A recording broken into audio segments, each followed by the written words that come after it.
Okay. You see the chicks, Atticus?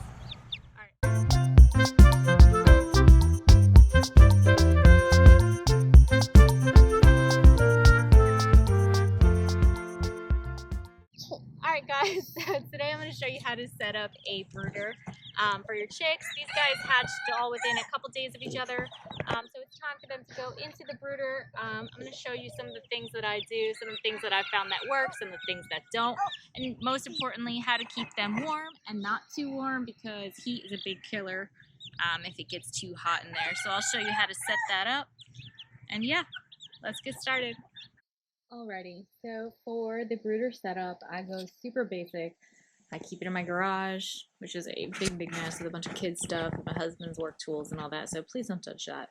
But I keep it in the garage. I find it's easiest to maintain the temperature. I've never had a problem keeping it in the garage, so that's just best practice for me. Your main thing is you're going to want to make sure that the area where you're keeping it is draft free and warm. So if you keep your house super cold, or if your garage gets super cold wherever you live, I might recommend bringing it indoors, or if your house is really cold, I'd maybe recommend a warmer garage or something like that. So it's all really dependent on you and what you think might be best practices. So we have the little baby chickies over here in a little box, pooping everywhere, waiting to go in. They just were outside, as you saw earlier, for the very first time. So it was their first little tidbit of exploring the grass and all that good stuff. So for bedding, for the first couple weeks, I always use paper towels, and the reason that I do that is because it's easy for them to their feet to grip, so they don't slide. It's not a slippery surface. I always find that it's best, so I just kind of layer the paper towels on there as best I can to kind of cover everything, and then as they get a little bit older, I do switch it over to the pine shavings, but like I said, for the first couple weeks, I stick to the paper towels.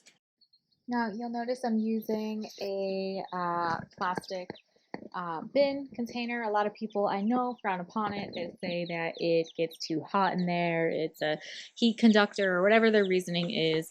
For me, it has always worked. I keep a close eye on them. I keep a thermometer in there. It's actually a hygrometer, so I can also see the humidity as well. And then I also use a one of the little spot thermometers where you kind of point it at it and press the button and it'll tell you what the temperature is. For a water, I use a quail water.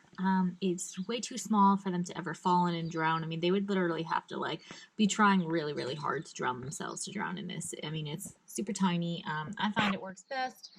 A lot of people will also use kind of a regular water and put either like stones or marbles at the bottom to make sure that they can still get the water and it prevents them from drowning, so it's a lot safer.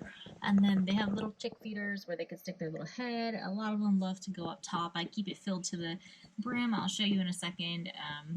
Hopefully you get a couple to show you how they eat it, but they kind of just like hop right up there and do their thing. What are you guys doing? You guys waiting to go in? So we have a paint, we have some buffs, and then we have some models. The models, some of them are a little bit older. The other ones hatched within about I'd say it was like 2 days ago. I use a 150 watt red bulb, like anything you'd use for like a reptile, suspend it. The rule of thumb is you want to keep it about between 12 to 18 inches from where your chicks will be standing at the bottom.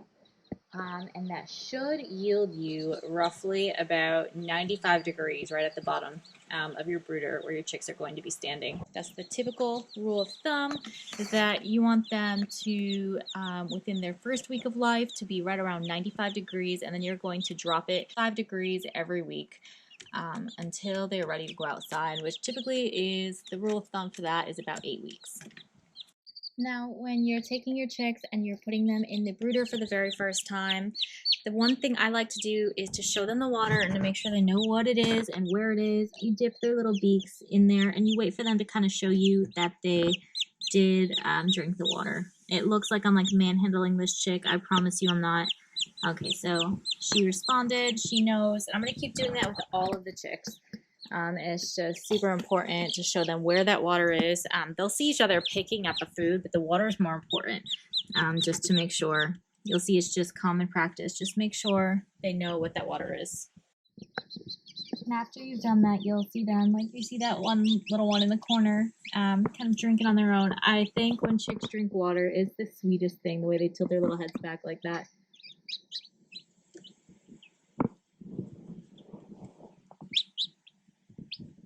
So now you can feel confident that your chicks are not going to become dehydrated. And they'll slowly start finding the food also. As you can see, they've already made a mess in this very short time. They will poop like crazy. They're chickens. Chickens poop a lot. It's just important that you keep it clean in here. I recommend cleaning it out at least once a day. I do twice a day, sometimes 3 times a day. So super important that you're doing that. And last thing is your temperature. So the hygrometer, which will tell you the humidity in here, right now is saying it's 95.5 degrees, way down at the level the chicks are, and it's, well, I just picked it up, so it went down a little bit, but, and then 27% humidity. And then I also use a little spot temp thing too. So this is something I use for my babies, actually, to take their temperature because they hate thermometers. So you just point it down here at the chick level, and 95, you can see that 95.4.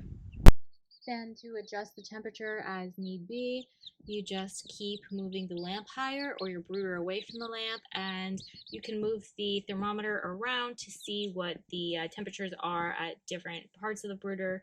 You can also watch your chicks. If they are super huddled up, they're probably too cold, and if they're super spaced out, they are probably too warm. So watch them, watch for signs of panting, things like that. So you need to keep an eye on your chicks, keep an eye on the thermometer, make sure they have enough food and water, make sure they're nice and cleaned out, and just make sure everyone's happy. Alright guys, so thanks so much for watching, and don't forget to like and subscribe. Okay, bye!